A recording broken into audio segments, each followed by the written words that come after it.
जय माता की। नवरात्रि में माँ दुर्गा के 9 रूपों की पूजा उपासना की जाती है। माँ दुर्गा का पहला रूप माँ शैलपुत्री हैं। पर्वतराज हिमालय के घर में पुत्री के रूप में जन्म लेने के कारण इनका नाम शैलपुत्री पड़ा। शैल का अर्थ होता है पत्थर और पत्थर को दृढ़ता का प्रतीक माना जाता है। माँ के इस पहले स्वरूप को जीवन में स्थिरता और दृढ़ता का प्रतीक माना जाता है। माँ शैलपुत्री नंदी नाम के वृषभ पर सवार होती हैं, इसलिए यह देवी वृषारूढ़ा के नाम से भी जानी जाती हैं।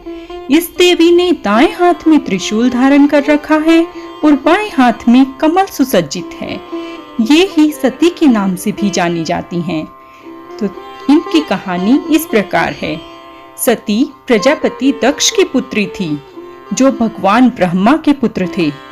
उसने अपने पिता दक्ष की इच्छा के खिलाफ भगवान शिव से शादी की थी। दक्ष अपने पिता ब्रह्मा को श्राप देने के कारण शिव को अपना शत्रु मानते थे। एक बार सती के पिता प्रजापति दक्ष ने यज्ञ किया, तो इसमें सारे देवी देवताओं को निमंत्रण दिया गया, भगवान शंकर को नहीं।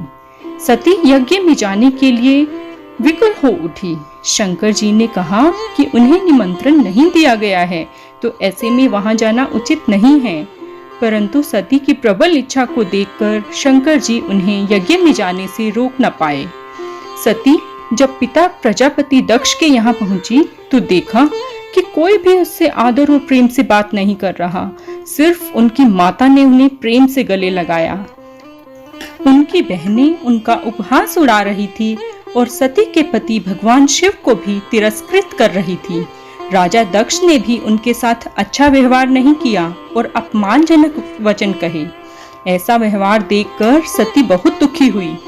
अपना और अपने पति का अपमान उससे सहन ना हुआ। ऐसे में सती ने ऐसा कदम उठाया जिसकी किसी ने कल्पना भी नहीं की थी। सती ने अपने आप को उसी यज्ञ में जलाकर भस्म कर लिया। इस दुख से व्यथित होकर भगवान शंकर ने उस यज्ञ को नष्ट करवा दिया। यही सती अगले जन्म में शैलराज हिमालय की पुत्री के रूप में जन्मी और इसीलिए शैलपुत्री कहलाई। शैलपुत्री का विवाह भी भगवान शंकर से हुआ। पार्वती और हेमवती भी सती देवी के और शैलपुत्री के ही नाम हैं। इनका महत्व और शक्ति अपार है। जय माता की।